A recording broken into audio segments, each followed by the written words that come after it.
On this wet, gray morning, the streets of Sao Paulo were alive, hawkers calling out their sales, cars honking impatiently, and the heartbeat of the city pulsating with chaotic energy.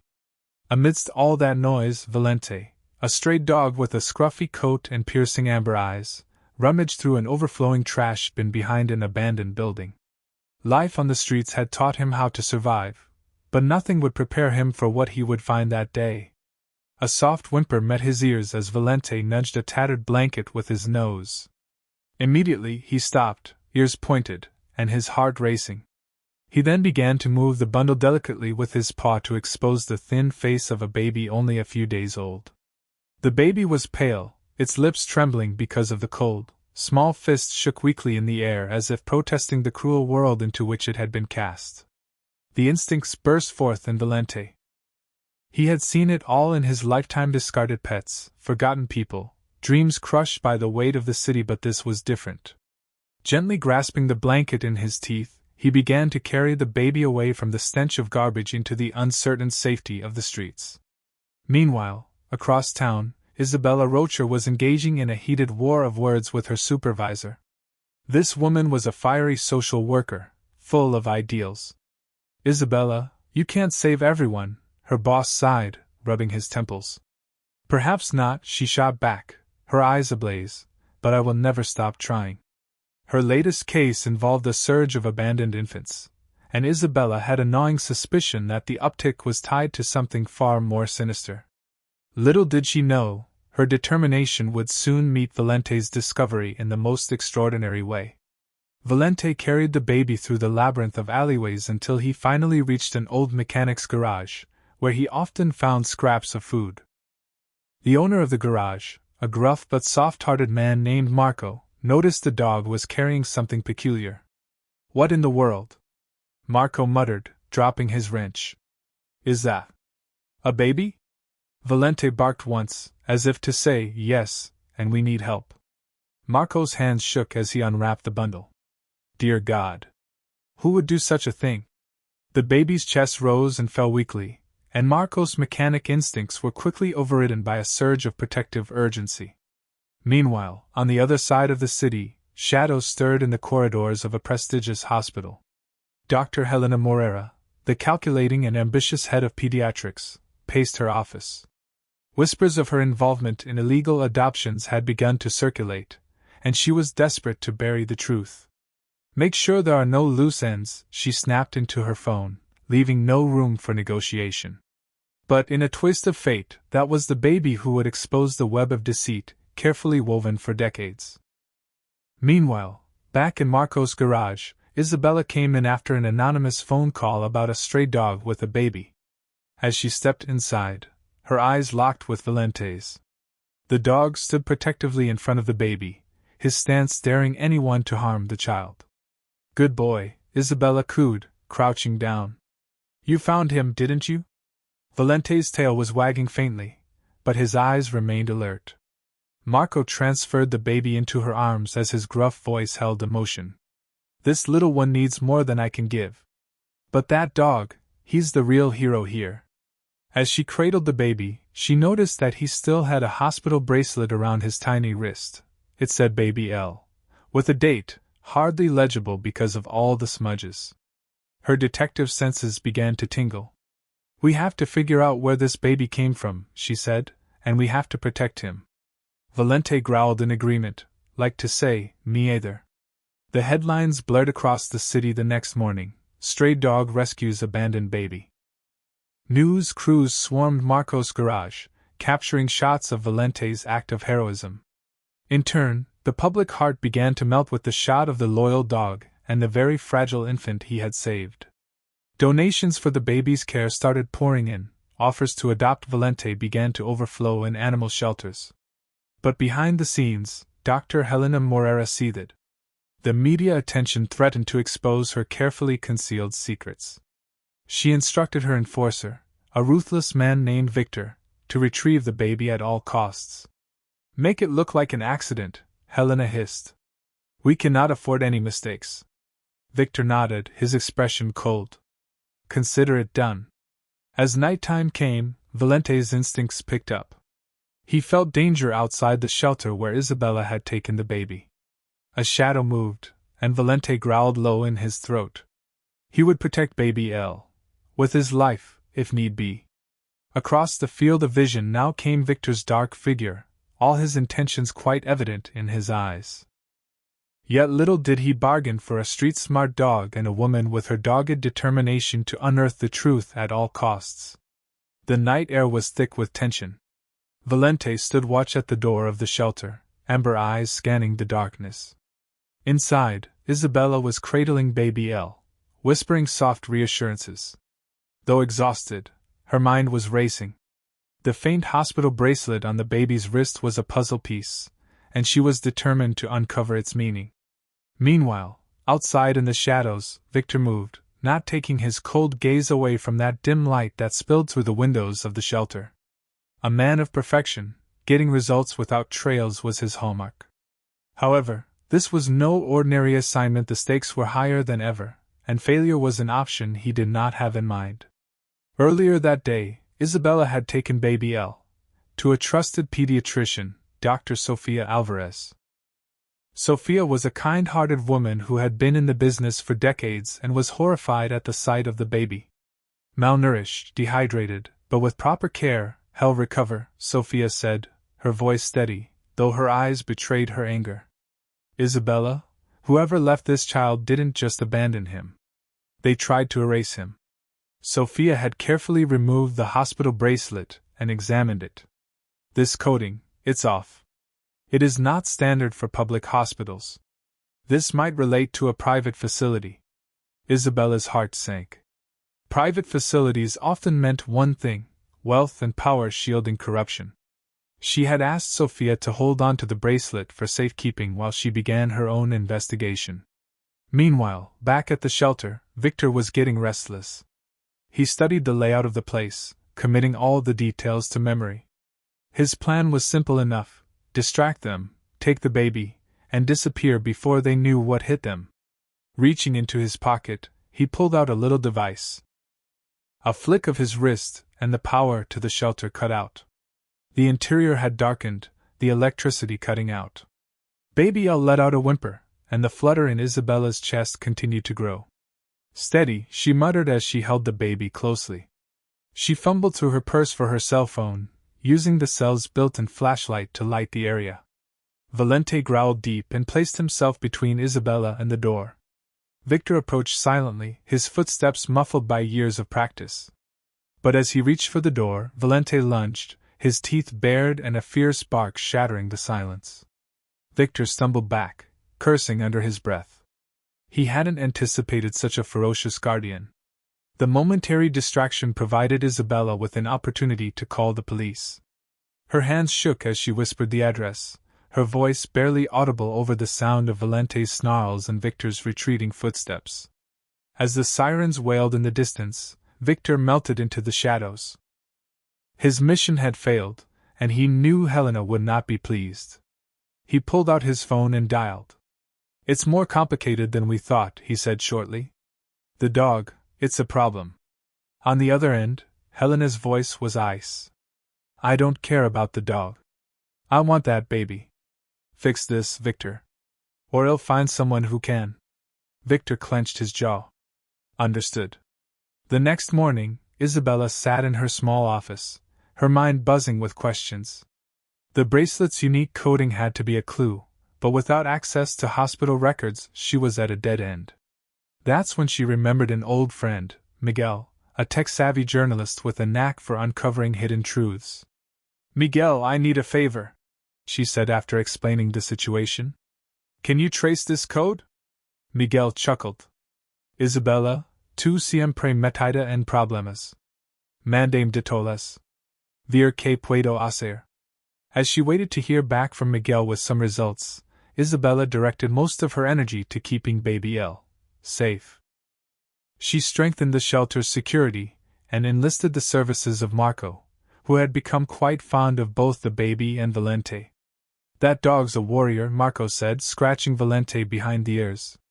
"He's got your back, Isabella. And so do I."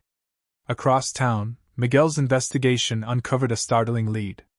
The bracelet's code was tied to an exclusive hospital known for its discretion and high-profile clientele. One name stood out in the records: Dr. Helena Morera. Miguel called Isabella at once. This isn't about a deserted baby. This connects to something big. Helena Morera's name is all over this. Isabella's stomach turned. She had heard rumors of Helena's involvement in some unsavory dealings, but nothing concrete. Now, she had a thread to pull, and she intended to unravel it. Helena, meanwhile, still in the dark about Miguel's discovery, was plotting her next move. She called Victor into her office, her eyes cold and calculating. "We can't afford more mistakes," she said. "If you can't retrieve the baby, eliminate the problem. Do whatever it takes." Victor nodded grimly. He knew what that meant, and for the first time, he wavered. Something about that dog, that baby, and Isabella's fierce resolution gnawed at him, but Helena's power wasn't a thing that provided room for conscience. That night Victor returned with reinforcements. But this time, Valente was ready. The scrappy dog had assembled a line of defense consisting of some strays he had acquired over the years. As Victor's team approached, the dogs launched their attack. Teeth flashed, growls filled the air, and chaos erupted. Isabella, alerted by the commotion, called the police once more, her voice steady despite the fear gripping her. The reinforcements hadn't counted on any resistance from a pack of street dogs, and their well-orchestrated operation fell to pieces. Victor barely escaped with his life, nursing a bite wound on his arm and a growing sense of dread. He had underestimated Valente's resolve, and the lengths Isabella would go to protect the baby. As dawn broke, the shelter was quiet again. Valente, though battered, stood tall, his eyes scanning the horizon. Isabella knelt beside him, her hand resting on his head. "You're a hero," she whispered. "We're not giving up. Not now, not ever." Meanwhile, the wheels of justice had begun to turn in the distance. Miguel's findings were the first crack in Helena's carefully constructed facade. And though the road ahead was fraught with danger, Valente and Isabella were ready to face it together. The morning after the failed attack, the shelter was abuzz. The local news had picked it up, portraying Valente and his loyal pack as unsung heroes. Isabella knew this new attention was double-edged. While it brought sympathetic citizens to their side, it also meant Helena and her network would intensify their efforts. Valente lay beside baby Elle, his bright eyes scanning every movement about him. The baby had stopped crying and now cooed softly as he held on to the warmth and protection of this very unusual guardian. Marco busied himself, strengthening the gates of the shelter, grumbling at those cowards who could not even face a real fight. Isabella sat at her desk, poring over Miguel's latest findings. The journalist had uncovered a disturbing pattern. Dozens of babies were registered as stillborn over the course of a decade at the same private hospital where Helena was employed. Many of those families went on to adopt under mysterious circumstances, with several cases facilitated by the same third-party agency. "This isn't negligence," Isabella murmured, tracing the names on the list with her fingers. "This is a system. A business." Meanwhile, Miguel was deep in his investigation. He traced the agency's transactions to offshore accounts through encrypted databases and anonymous tips linked to a shell company whose director was no other than Victor. That discovery sealed his determination to expose the operation, but he also knew the danger he was courting. Miguel called Isabella. "We have a paper trail," he said. "But it's not enough to bring them down. We need a witness. Someone on the inside." Isabella's mind began to race. Helena's network was tighter than a drum, but every chain had its one weak link. If she could find someone who had participated but had regretted their involvement, they might have a chance. Elsewhere, Helena convened an emergency meeting with her inner circle. The atmosphere was tense as she addressed Victor and her associates. "We're under siege," she said, her voice cold and authoritative. "The media attention has made this mess public. If anyone so much as breathes a word about our operations, they'll wish they hadn't." Victor shifted uncomfortably, his arms still bandaged from Valente's bite. He knew Helena's threats were not idle, but a seed of doubt had begun to germinate in his mind. The baby, the dog, Isabella, they weren't just obstacles. They were reminders of the cost of his choices. The break for Isabella came unsolicited. One of the names on the list, Carla Mendez, a nurse, had just left the hospital. According to Miguel's sources, she had been one of those who had been silenced but might be willing to talk under the right circumstances. Isabella and Marco arranged a discreet meeting with Carla in a quiet cafe on the outskirts of the city. The nurse arrived looking anxious, her eyes darting around as if she expected to be followed. "I don't want any trouble," Carla said, her voice trembling. "We're not here to cause trouble," Isabella assured her. "We just want to understand what happened. These families deserve to know the truth." Carla hesitated, then lowered her voice. "They paid me to change records. Babies who were alive, we marked them as stillborn. It's worse than you think. Some of them weren't even sick. They were taken because they were desirable." Isabella's stomach turned. "Desirable?" Carla nodded, her eyes welling with tears. "Healthy, strong, from young mothers with no family support. They knew those babies would fetch a high price in illegal adoptions." Marco's hands clenched into fists. "And you just went along with it?" "I didn't have a choice," Carla whispered. "They threatened my family. But when I saw that last baby, I couldn't do it anymore. I walked away." Isabella laid a hand on Carla's. "You can help us stop them. Testify, and we'll protect you." Carla's eyes flickered with hope and fear. "If I do this, they'll come after me." "Not if we expose them first," Isabella said firmly. Carla's testimony was the breakthrough they needed. With Miguel's evidence and Carla's insider account, they compiled a dossier exposing Helena's operation. Isabella arranged a meeting with a trusted prosecutor, someone who had taken on corruption cases before and emerged victorious. But Helena was one step in front. Through her connections, she managed to find out about Carla's involvement and set a trap. Victor had to make sure that Carla would never arrive at the prosecutor's office. On the day of the meeting, Isabella, Marco, Carla, and Valente were traveling in the battered van belonging to Marco. The streets felt oddly quiet, with a feeling of foreboding in the air. As they were nearing the courthouse, there appeared a black SUV from behind in the rearview mirror, following them closely. Valente's growl broke the silence. Isabella glanced back to see the SUV was gaining in speed. "They're coming for us," she said, the voice steady while fear grasped her. "Marco, drive." The van swerved through traffic, tires screeching. Marco pushed it to its limits. The SUV followed, clearly its occupants' intentions were to stop them. Valente barked fiercely, his body poignantly as if ready to leap into action. Carla clung to the seat, her face streaming with tears. "They'll kill me. They'll kill all of us." "Not today," Isabella said, her voice firm. "We're going to make it." Ahead, a police blockade came into view. Isabella had alerted the authorities earlier, and they had prepared for an ambush. The SUV screeched to a halt as officers surrounded it, guns drawn. Victor stepped out, his hands raised in surrender, but his eyes burned with fury.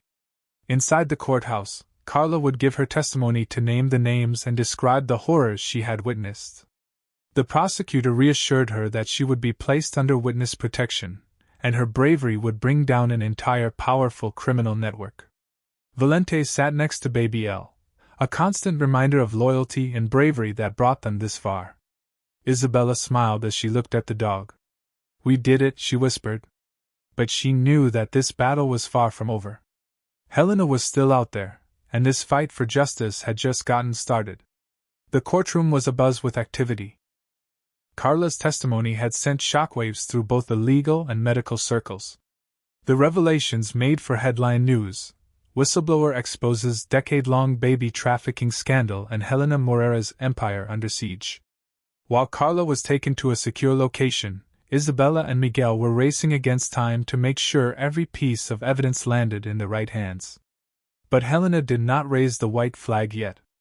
In her lavishly decorated office, she calmly sat through all news reports with a tranquil face hiding the turmoil inside. Her phone rang incessantly with calls from attorneys, friends, and an occasional begging call from someone who was involved in her scheme. Enough, she snapped, silencing the calls. Turning to Victor, who stood silently in the corner, she said, "We need to regain control. Discredit Carla, destroy the evidence, and eliminate anyone who stands in our way." Victor hesitated. "The authorities are watching us closely. Any misstep could, you're either with me or against me." Helena interrupted, her tone sharp as a blade. "Handle it, Victor. Or I'll find someone who will." While Helena plotted her counterattack, Isabella and Marco prepared for the inevitable retaliation. The shelter had become a makeshift command center, with Valente ever watchful at the door. Miguel's relentless investigation uncovered more damning evidence: financial transactions, falsified records, and even recordings of Helena's meetings with high-profile clients.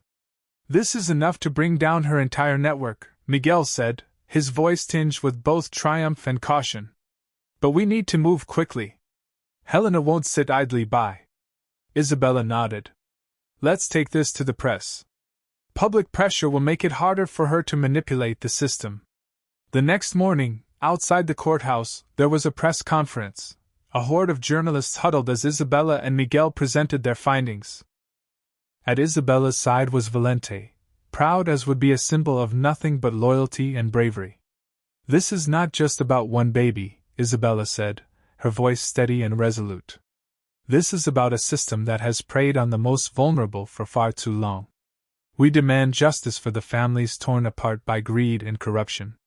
The crowd erupted in applause, and the story quickly went viral. Social media exploded with support for Isabella, Valente, and Baby L, with hashtags like #JusticeForBabyL and #ValenteTheHeroDog trending worldwide. Helena's frustration boiled over as she watched the press conference.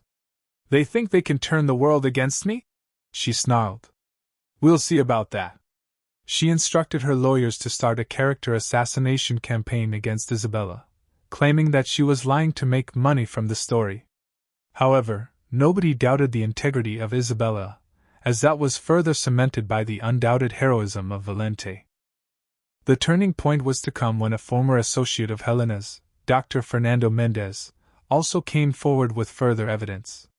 Guilt-ridden, Fernando produced recordings of private meetings where Helena had orchestrated the falsified deaths and illegal adoptions.